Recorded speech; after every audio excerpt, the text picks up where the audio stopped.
Hey everyone, how is it going? I trust that you have been training safely. If you're new here, I'm Elias and I do calisthenics. To this place, we're leaving everything behind for new and exciting feelings, but I won't leave you. Will everything we know be lost and changed? Today's video will be purely informative, but before I get to this video, I would like to share with you all a story about how it impacted me a lot. So this story happens like this. There was an eaglet that was born in the midst of chicks. So as the eaglet grew, it kept thinking that it was a chick, and it lived his whole life as a chick and died as a chicken. So as he led through his life, he saw the sky and he saw many eagles flying.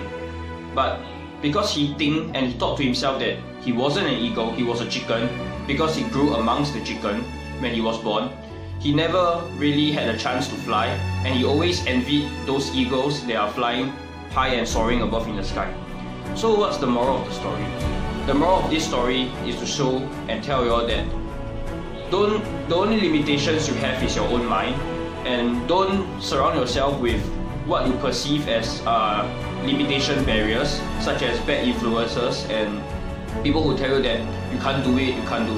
So you don't look at people who can do calisthenic moves like muscle up, back levers, plunges, front levers, and say that wow, they can do that, I can never ever do that. Don't have this mentality, because it all takes hard work and your mind is the only limit that you set for yourself.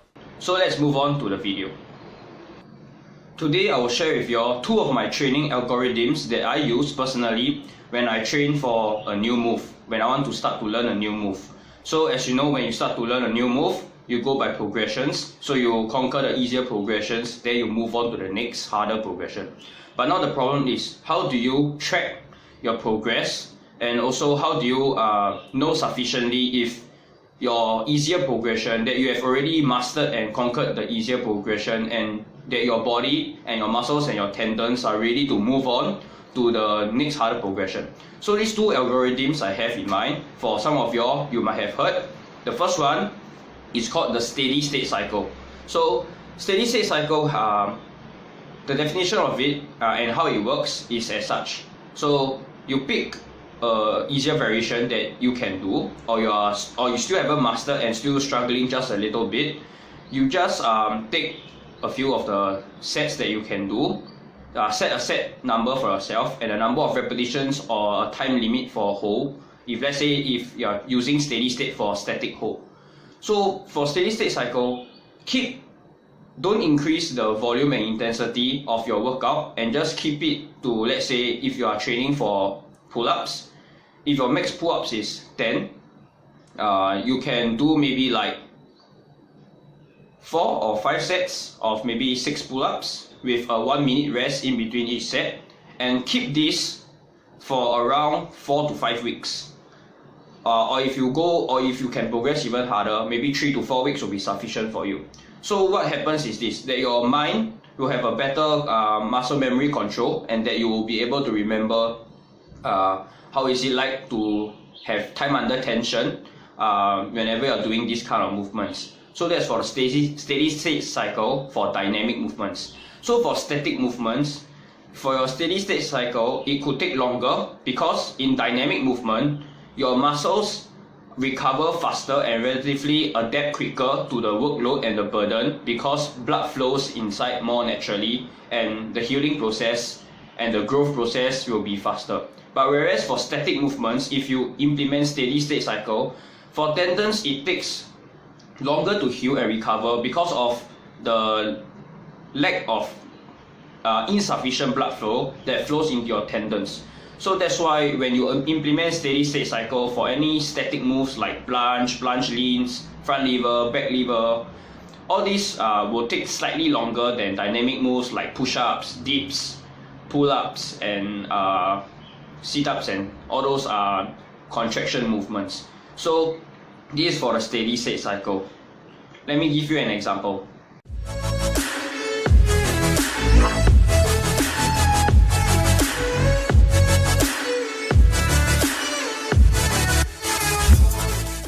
So now you have seen an example of steady state cycle and how you can implement it in your training as an algorithm. So the second algorithm I'm going to share with you all is called greasing the groove. So what does this mean? So as the same thing, you set a number of sets and reps for yourself, but then you do it throughout the day. So throughout the day, maybe you can set like a 4-hour interval. So every 4 hours, you do your set or a time under tension for yourself. So what does this help to achieve? It helps to have a better mind-muscle memory control, and that you will be able to treat it like second nature to you and not like it's like you're forcing out the work. So whenever every time when you do, there will be a faster signal connection from your brain to your muscles, and your muscles will find it relatively easier to perform this movement. So how you can implement these two training algorithms as such? The most important factor is for static progressions. Refrain from training more than one time per day. For greasing the groove, do not do it more than once in a day, because in calisthenics, some of these moves takes quite a considerable amount of time for you to achieve and see progress. So for some of y'all might just no patience to wait and train hard, and you just want to go all out and crazy. But bear in mind that tendons take longer time to heal. And if you don't give your tendons time to adapt to the increasing volume and intensity of the burden and workload, what happens is that what you perceive as a short journey for your calisthenic goal moves in the near future will become a very short journey to the hospital if your tendons decided to go to snap city. It's where your tendons undergoes tendonitis or any form of rupture or damage, and it will take much longer to heal as compared to a normal healing tendon, and also it will hinder your progress.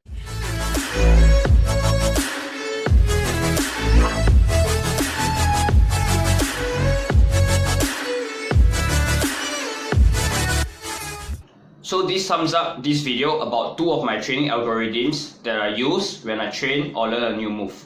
So if you have found this video informative, you can give it a thumbs up, leave a comment, share to people who have trouble seeing progress in calisthenics, and also subscribe and hit the notification button to be notified whenever I post another video.